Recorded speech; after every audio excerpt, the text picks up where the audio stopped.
Oi.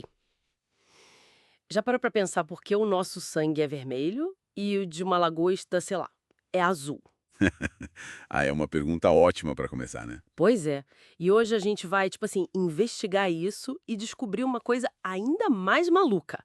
Como um certo tipo de sangue azul virou essencial para a medicina. Exato. A gente pesquisou um material que explica a química por trás dessas cores e também como o sangue de um bicho específico, caranguejo ferradura, é usado hoje. Uhum, O objetivo aqui é entender a ciência por trás disso, né? E por que essas adaptações são tão importantes. perfeito. Bom, a diferença principal está na molécula que carrega o oxigênio, sabe? No nosso caso, é a hemoglobina. Certo, a famosa hemoglobina. Isso. Ela tem ferro ali no meio. E é o ferro que deixa o sangue vermelho quando pega oxigênio. Agora, lagostas, caranguejos, polvos, até umas aranhas, eles usam outra coisa, a hemocianina. Hemocianina. Diferente. É. E a base dela não é ferro, é cobre. Cobre. Ah, então é daí que vem o azul. Exatamente. Só que tem um detalhe, né? A hemocianina só fica azul quando está ligada no oxigênio. Ah, é? É.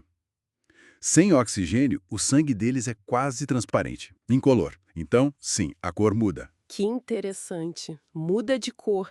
E essa escolha pelo cobre, imagino que tem um motivo evolutivo, né? Não foi à toa. Não, de jeito nenhum. É que a hemocianina ela é mais eficiente para transportar oxigênio em lugares mais frios e com menos oxigênio disponível. Tipo o fundo do mar. Isso, tipo fundo no mar, onde muitos deles vivem. É uma adaptação assim muito esperta para aquelas condições. Faz todo sentido. Mas a natureza não parou no vermelho e azul, né? As fontes que a gente viu falam de outras cores bem diferentes. Ah, sim, a variedade é enorme. Tem, por exemplo, o peixe-gelo, lá da Antártida. O sangue dele é transparente. Transparente? Como assim? É que ele vive numa água tão gelada e tão cheia de oxigênio que ele consegue absorver o gás direto pela pele. Aí nem precisa de pigmento para transportar. Nossa, que doideira. E tem mais. Tem o verme de Pompeia. Esse vive perto daquelas fontes hidrotermais, super quentes, sabe? O sangue dele é verde, por causa de uma molécula chamada clorocruorina. Verde. E tinha mais uma coisa. Lagartixa fluorescente. É isso mesmo. Isso.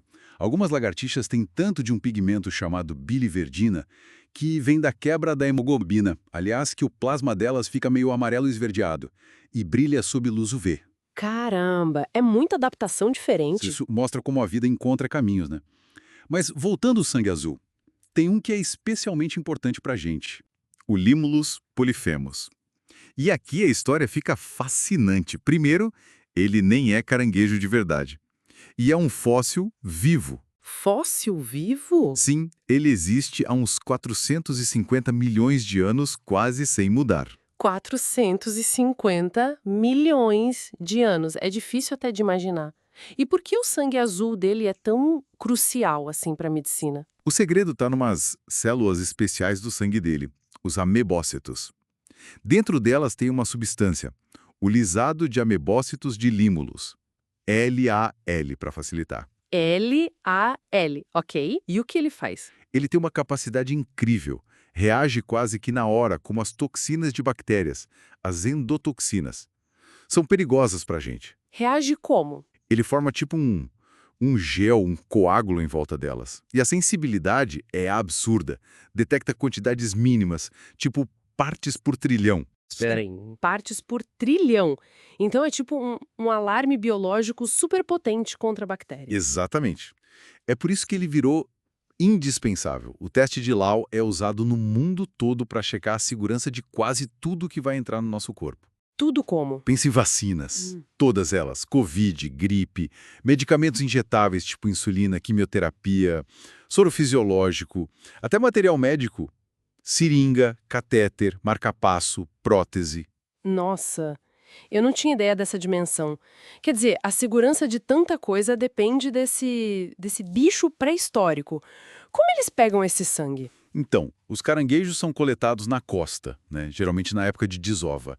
Aí em laboratórios eles tiram com cuidado uns 30% do sangue. E depois? Depois devolvem para o mar.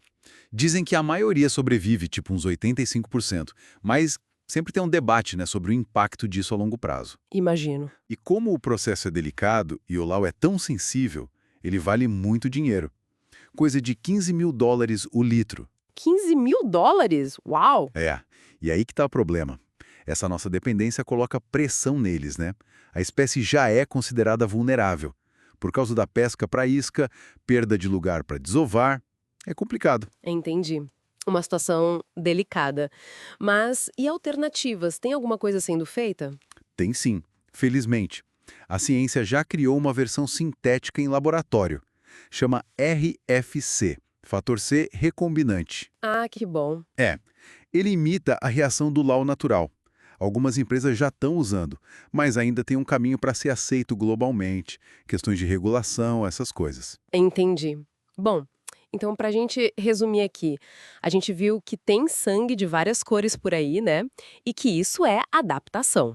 O cobre no lugar do ferro, por exemplo, para o frio do oceano. Isso. E descobrimos essa história incrível do caranguejo ferradura, um fóssil vivo que, por causa do LAO no sangue azul dele, garante a segurança de vacinas, remédios, um monte de coisa. Exato. É uma conexão muito direta, né, entre esse animal ancestral e a nossa saúde hoje. Totalmente. E isso deixa a gente pensando, se a nossa segurança médica ainda depende tanto desse animal que está vulnerável e já existem alternativas sintéticas surgindo, mas que ainda não tomaram conta.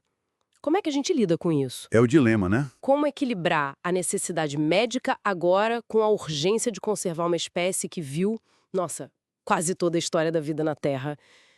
Fica aí a reflexão.